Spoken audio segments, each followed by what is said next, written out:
Hello, this is John, and thank you for joining me for a series of videos about how to play scales well, the fingering to use and ideas to improve.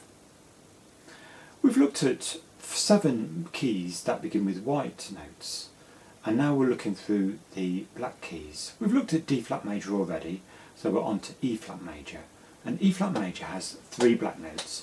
It's got an E flat, an A flat and a B flat.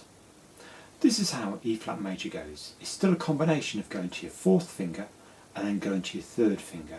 It's trying to remember these patterns because that makes learning them much easier. Rather than thinking of individual notes and fingering perhaps, you can think of a group of notes or a group of fingers. Some people find that easier to understand. So we start with the 3rd finger. Thumb on the F, going up to our 4th finger, thumb on the C, going up to our 3rd finger, 4th finger there, and now we've got the E flat, so we're coming down, 4th finger over, 3rd finger over, 4th finger over, and 3rd to finish. We're going to do the same with the left hand. 3rd finger starts, 3rd, 2nd, 4th, 3rd, 2nd, thumb, 4, 3, 2, 1, 3 over, 2, 1, 4, 3, 2, 1, and then down we come. Thumb, 2nd, 3rd, thumb, 2nd, 3rd, 4th, thumb and a G. Let's just do that one again. So E flat, F, G, 4th finger over, thumb and a D, 3rd finger over, thumb and a G, 4th finger over, and then we're going down.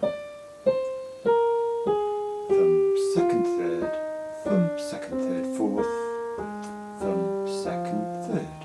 We're going to do it hands together, and as we've experienced and learnt already, doing it hands together, doing it up, doing it down, the fingering is staying exactly the same. It keeps it consistent, it's much easier to learn, and it's the only real way of playing them. Middle fingers start together, thumb in your right, thumb in your left, thumb in your right, thumb in your left, thumb in your right, thumb in your left, E flat, over the top there, E flat again, 2 black notes, B flat and A flat.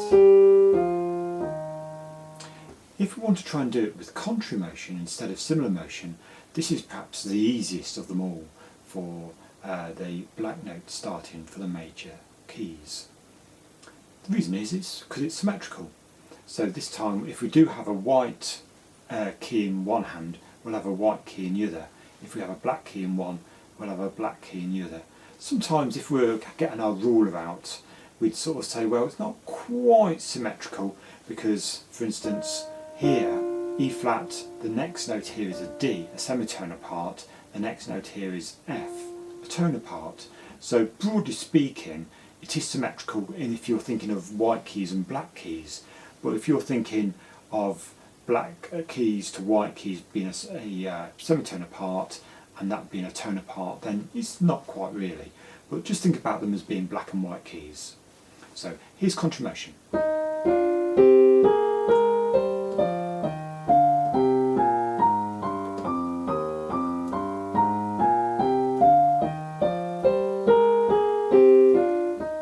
So let's just talk that through as well.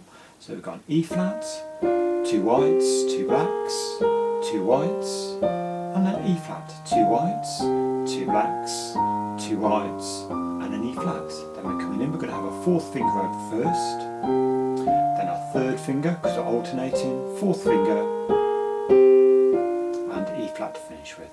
So that's how we play E flat major as a similar motion scale and as a contrary motion scale.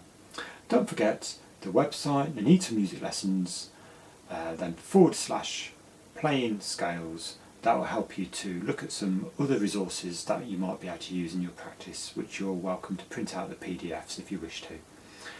A good thing to remember is practice these scales slowly. Make sure the fingering, the notes, your starting notes, and how many octaves you need to play is really sort of set in your mind. And then as you progress and play them a little bit faster and a little bit faster and more musically, so the fundamental ideas of the fingering and the notes will still be good.